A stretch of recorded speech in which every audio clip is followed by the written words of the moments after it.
Well, first of all, let me say that it was a wonderful one, wonderful hosting. When you come to Edo State, when you come to Benin City, you are sure to go back with good memories. And that's exactly what happened when we had the zonal elimination for ball games. Apart from the fact that we did well in some sports, but the hosting was awesome. You know, every state that took part had a lot of good things to say, you know, for our hosting. And all kudos to the Edo State government, and of course our amiable chairman, the young and dynamic Desmond Enamulele. It was a wonderful one, I must tell you. I want to commend the state government, you know, for giving us the opportunity to host. I also want to commend the chairman and the entire board members. In fact, the Sports Commission for doing a wonderful job. Like I said, everybody went back with good memories. Good organization, good security, good transportation, facilities were awesome. So what else? What else are you looking at, you know? So, well, like I said, we are preparing for this. But for Edo State, of course, we also did well, you know, the male and the women football. We came tops, which was wonderful, wonderful. We also won in the both categories in cricket, you know, in handball, it was both categories. Volleyball, it was the women, and of course, beach volleyball, it was the women. Unfortunately, Solomon, we lost out in hockey, which used to be our area of strength, you know. Just yesterday, the chairman of the commission, Honorable Enamulele, was talking to the coach, talking to the hockey coach, Oiwere. What happened? What happened? This is our strength. This is our strength. Why do you allow data, you know, to go away with but, you know, at times you win some, you lose some. But the majority that we are ready, this area that we have qualified, I can assure that we are going to give a good account of ourselves when we go to Ogun State. Okay, before we come back to the state, let's look at Nigerian sports generally. And the National Sports Commission, led by Umar Diko, definitely putting all hands on deck to make sure things are going very well for a sporting atmosphere in Nigeria generally. How are you going to judge the first few months? I'm actually going to put it that way, the first few months of the National Sports Commission activity in Nigeria and also on the state level? Yeah, I think to me they have lived up to their billings. You know, when they came in, there was so much praises, and so far I think they are doing very, very well. You know, in terms of putting our sports in a visible form. You know, just yesterday I read that the Sports Commission had approved that young athletes, junior athletes, will now be part of the sports festival. Okay, come and compete. To me, that is a wonderful one, because after the youth games, what happens? Now these young athletes have the opportunity to showcase their talent at the national stage. Wonderful one. Of course, we are also aware that the NSA has also set up what we call elite podium athletes, headed by the former chairman of Edo State Sports Commission, Olympia Yusuf Ali. All this want to tune our sports. Because, see, when we go for a global championship like the Olympics, and you come back empty-handed, Nigerians are paying. You know, we remember what happened in Paris. Yes. Everybody is paying. But I think the way the National Sports Commission leadership are going, you know, we have a lot of story to tell. It's going to be a beautiful story, I must tell you. Okay, let's come back to Edo State. Right on our screen, you can see some of the actions at the just concluded South-South elimination game 4, a ball game, just like how you rightly explained. There are some events that the Edo State team have qualified for. Yes. How can you just give us a brief explanation on how it went down? Yeah, like I said, for male and women football, we qualify for both. Beautiful. That showed that the dominance of Edo State in this area is still there. Also in cricket, see, in cricket in Nigeria today, I don't think there's any state that can talk about what Edo State is doing. Yes. And all kudos to the the president of cricket Federation, Dr. Uyapata, who is also the chairman of Edo State Cricket Association. You know, cricket has gone haywire, has gone global. You saw what Nigeria did in Malaysia. T20, for the first time, I saw Nigerians, you know, staying awake to watch cricket. It used to be only football. You know, I think Akpata is doing a yeoman job, and that is reflecting on the quality of our play. You know, it was a complete dominance in the zonal elimination. The fact Edo won last night, both in the male and the women category. The same thing with handball. See, handball is coming on very, very strong, and Edo State is also showing the way. In volleyball, like I said earlier, we only got victory in the women category. The same thing with beach volleyball. And these sports, I can assure you, watch out for Ogun State, this festival proper. We're going to do well, because right now, you know, the teams are preparing well. What the chairman has, you know, vowed to do, and what he's doing is that Edo State will be adequately prepared. You know, it's not just saying it, it's matching it with action. And that is why that I'm very confident to say that when we get to the sports festival in May, you know, Edo State will come back, you know, better than it was in Delta. Okay, right now, let's go straight into some of the major competition for sport that we'll be expecting. 3 in particular, we're expecting the Edo State Sports Festival. We're also expecting the Niger Delta Sports Festival and the National Sports Festival. It's a loaded calendar. Exactly. A loaded calendar, and I can see that everybody is on his toes, working, you know, 24 hours. Let's start with the Sports Festival, Edo State Sports Festival. You know, that one is coming up in the last week of April, you know, and as God will have it, there is this Niger Delta Sports Festival coming up in New York, first week of April. So it's going to tune our athletes to the major one. But I think the biggest one is the Edo State Sports, the 4th edition. Because now you have the opportunity of the local government athletes, you know, coming to compete. Most of them coming to Benin for the first time. You know, it's awesome. I remember when I was chairman of One West, my local government came second. In fact, Ubaka that came first, they sweated for it. But it was a good experience, and I'm sure that we are going to get more talent in this first National Sports Festival. As I speak to you now, the chairman has set up different committees to work towards that. You have, the committees are already working, and that tells you that it's going to be another memorable festival by April.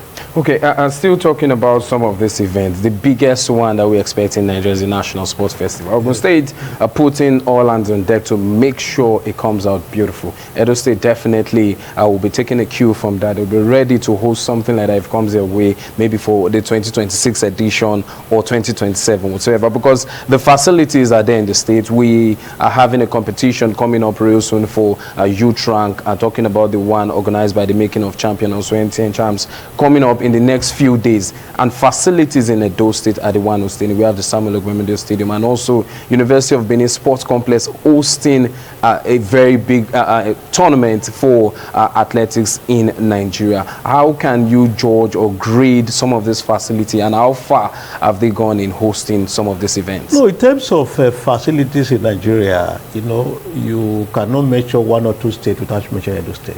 Okay? Our facilities are not just top notch, they are modern, they are up to date, okay?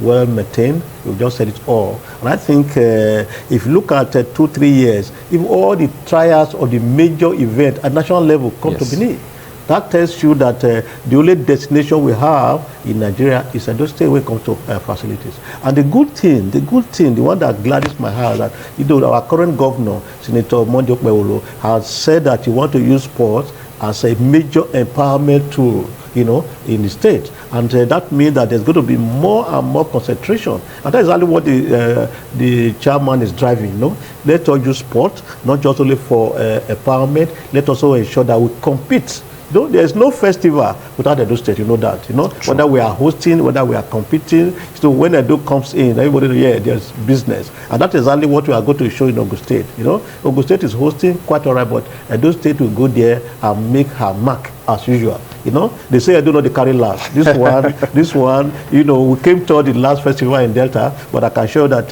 with the arrangement, the government and the chairman is pushing, you know, it will be a miracle if we don't win the festival. Okay, let's take a quick stop in the world of football. You were once the FA chairman for Edo State Football Association. So right now, let's quickly look at football in Edo State. Just last week, we saw Bendel Insurance defeat Remo Stars, the table toppers, right here in Benin City. It's not just about Bendel Insurance, you know, defeating Remo Stars. To me, that was not unexpected. You know, yes, Remo Stars, they are top of the log, but see, Insurance has only been very, you know, a strong side to compete. Okay? This is a team that by November last year, you know, were struggling in the relegation zone. But look at where Insurance is today. That tells you that this is a team that is ready to rise. This team that is ready to, you know, live up to challenges. And with the encouragement of the state government and with the push of the commission chairman, Edo State, you know, the better Insurance, they are heading for the best. Somebody asked me a few minutes ago before I entered, can Edo Insurance, you know, get to continental zone? Come, this is not possible. With the points that we're saying on the table, is very possible. Look at the difference between the top teams and where Insurance is. It just said that 2 points, 1 point, you know. So we just push, a little bit of push, You know, I can assure that the insurance that I'm seeing now, a resurgence insurance, nothing is impossible. Okay, let's look at Nigerian football generally. How far have they gone, especially the league?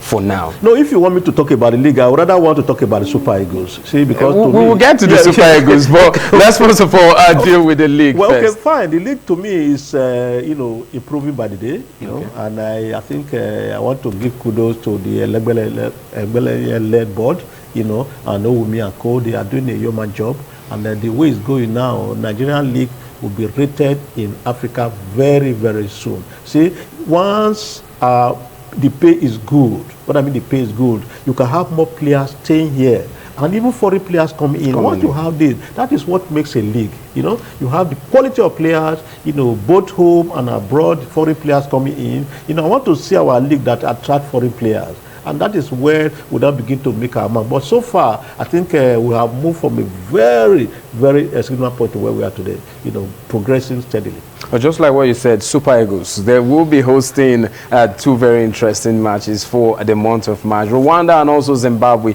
they tagged it a must-win for the Super Eagles. It's not a target to me. To me, that is a match that we must win if we want to go to the World Cup. There is no two ways about it. See, that is why every day when I sit back, I look at the new Super Eagles coach, okay, Eric Shell. You know, what gives this young man the confidence to take this job at this point in time? You will have preferred someone else. Yeah, no, not someone else. See, because the where we are today, you know, it takes somebody with a lion heart to be able to take that job, because it's going to be miracle for us to qualify for the World Cup, and for such a young man to accept that challenge. I think I give him kudos, honestly. You know, that is my first reaction. And just about 2 weeks ago, I was with the president of NFF, you know, Ibrahim Guzo in Bayelsa, and I was asking him, what is so special about this Mikel that you went for? What is so special about him? He told me that this man will surprise all Nigerians. Wow. You know, he's ready to work. He's so enthusiastic. He believes in his capacity. He believes in the quality of players. And we are going to prove that in Kigali on the 21st of this month. Yes. Because that is a match that we must win. I'm told that a whole lot of Nigerians are going there. Secondly, you're also aware that the federal government has also set up a group, the presidential support group for the Super Eagles, with so about 3 billion set aside to qualify for the World Cup. Wow. So now, nobody will complain about money, nobody will complain about motivation, nobody will complain about lack of preparation, because everything is there. Now it's time for the players to do Nigeria proud. See, players must also have pride. Forget about the coaching. These are players of international repute. Where is your pride, the Super Eagles? Go there and prove that you can do it. And the best occasion is Kigali on 21st. Well, if you're just tuning in, it's Global Sports on Independent Television. Quickly from Abuja Network Studio to Lokwe Oguntimeye, I believe you have a few questions you want to put into this particular conversation, as we still have Honorable Frank Ilaboya with us to actually answer most of those questions. Tolu? Yeah, thank you so much, Solomon, for having me. Quick one, I know I need to delve a little bit down memory lane. You know, it's a sport. I don't know how to describe it when it comes to the sporting landscape, because he has given so much to sport, and I'm happy he's back into this in the scheme of things right there in Edo State, giving back to the society. But I must take him this. You talked about the National Sports Festival in the course of the discussion. The last time Edo State won the National Sports Festival was in 2002. Ever since, they've been laboring to get back into the scheme of things. They finished second when they hosted the last one in 2020. They finished third. What with you back in the scheme of things and helping to also nurture new talent, it can Gateway Games be an opportunity for Edo State to reclaim the #1 position in Nigeria? Is there a possibility? Let me have your take on this. Yeah, Tolu, that is a big possibility, I must tell you. I started just now by saying that we have a governor that is very dynamic. We have a governor that wants to use sports as an empowerment tool. And we also have a chairman, young, very futuristic, you know, the man that believes that we can do it. And when you have this caliber of people, you know, at a goal, nothing is impossible, okay? We are going to Ogun State to prove that Edo is back, you know? Like I said earlier, it will be a miracle if Edo State does not come back with the overall medal. That's quite interesting. I'm so excited to hear that, and I'll be rooting for Edo State to do that. Though that will be at the detriment of my own hometown, Ondo State. But we'll see how things will pan out at the end of the day. Ondo State has never been the question, Tolu. Ondo State has never been the question. Where they could just go there and make up the numbers as usual, okay? we know the state that dominates when it comes to festival. Is listening. My governor is listening, and I know he's going to do something. Okay, moving away from that, let's talk about Amaju Melvin Pinnick. Yeah. He's a man you know very well. Tomorrow, he will be fighting it out with other representatives on the board to become FIFA executive member. What do you think are Amaju Pinnick's chances? And there has been so much muscling games going around about the fact that so many videos about a parody video of Amaju Pinnick dancing, which a lot of people say is the work of detractors. Do you think Amaju Pinnick has a good chance of returning back to FIFA Council member? Amaju Pinnick's chances are very, very bright. Just this morning, as I was into the studio, I read, a press release by the Director of Communication of Nigeria Football Federation, Dr. Ademola Olajire, talking about the election tomorrow. To me, like I keep saying, it will also be a shock if Amaju does not clinch it. Amaju is one very intelligent. He has done his bit as a FIFA Council member for the past 4 years. He has gotten everything to ensure that he continues that job. And the good is that the Nigerian government is supporting him 150%. So I think that to me is already a victory on the way. With regard to the video you talked about, when I saw it, I just laughed. It's only somebody who is insane that will believe that type of video. It was so mundane. It was wrongly packaged. Yes, maybe they want to use it to shoot him down. But to me, it's even a publicity for Amaju Pinnick, because those who know him, people like us, know the quality of Amaju Pinnick. We know what he can do. I was a Congress member when he was the president of NFF. I know him very well. His push, his disposition. So when we see that type of video, we laugh at it and brush it aside. To me, he has no issue at all. No sane mind will believe in that video. But tomorrow, I want to wish Amaju Pinnick all the very best, because I know that he deserves to win. He has the capacity, he has the capability, and the government is supporting him, the federation is supporting him, and everybody is praying for him. Okay, before I let you go, from Abuja Network, I must put you on the spot on this. One major thing that a lot of people have said about Amaju Pinnick is the fact that he has not been able to bring his capacity as a member of the FIFA Council and CAF to rub off for Nigeria. Take, for instance, Nigeria being came out of the Under-17 World Cup where the slots are being shared. A lot of people said, with Amaju Pinnick, we should have been able to get an opportunity. How do you react to this? What do you make of people who are saying that his involvement in FIFA and CAF has not rubbed off for Nigeria? Yeah, that question is a very brilliant one. I remember what people were saying of the late Issa Hayatou in those days, that, how can you be a CAF president and they are beating Cameroon? How can you do that? It does not really work out that way. See, let us also look at what Amaju has done to Nigerian football, what Amaju's name as a FIFA Council member has done to Nigerian football. By the time we put the two together, we just suppose them, you will now see that there is a big influence of Amaju Pinnick. It can't be everywhere, I must tell you, but to me, he has done more good to Nigeria than otherwise. Even his name alone, being a FIFA Council member, is good for this country. It's a good image for this country. Amaju's name is good image for this country. Again, like I said, he may not be able to do everything we want, but I think it's better we have him there than otherwise. Well, big one from Tolulope. There are lots of questions and actually shed more light on the sporting atmosphere in Nigeria generally. But before we let you go, one last question, very important. A few months back, or a few weeks back, or rather say a few months, we saw that the Edo State Sports Commission dissolved all boards across all sporting association in the state, and also reconstitute new ones. What was the rationale? No, I think the action was just to reject the boards. Okay. to reject them. Like I said, we have important assignment in the sports, talking about the sports festival in Ogun State.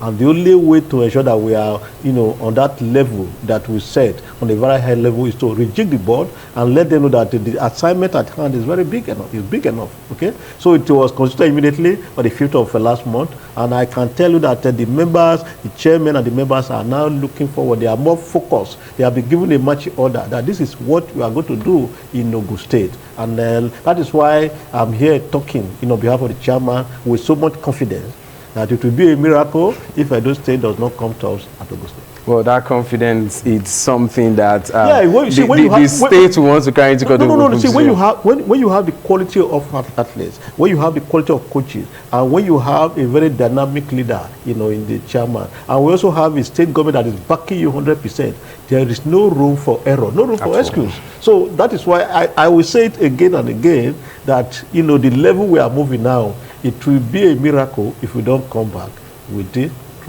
So in the next coming years, it's going to just get better. No, of course. I mean, the optics are very clear. The plans are, just on the table. We are working 24 hours. Like I said, I must give kudos to our amiable chairman, young and dynamic, and the most thanks to the governor. See, when you have a governor who said that sport is one area I have interest in. It's one area that I want to use to empower the youth. It's one area that I can, support anytime. When the papers get to the governor's party size. So it shows that we are ready to go. We are ready to go. Well, thank you very much, Honorable Frank Ilaboya, the Executive Director for Sport Business Development, Marketing and Sponsorship for the Edo State Sports Commission for coming around. We do surely want to have you maybe after the Ogun 2025 tournament. So we'll be very sure. Yes. Will be here. We want to hear good stories from that particular one. Thank you very much for joining me this morning.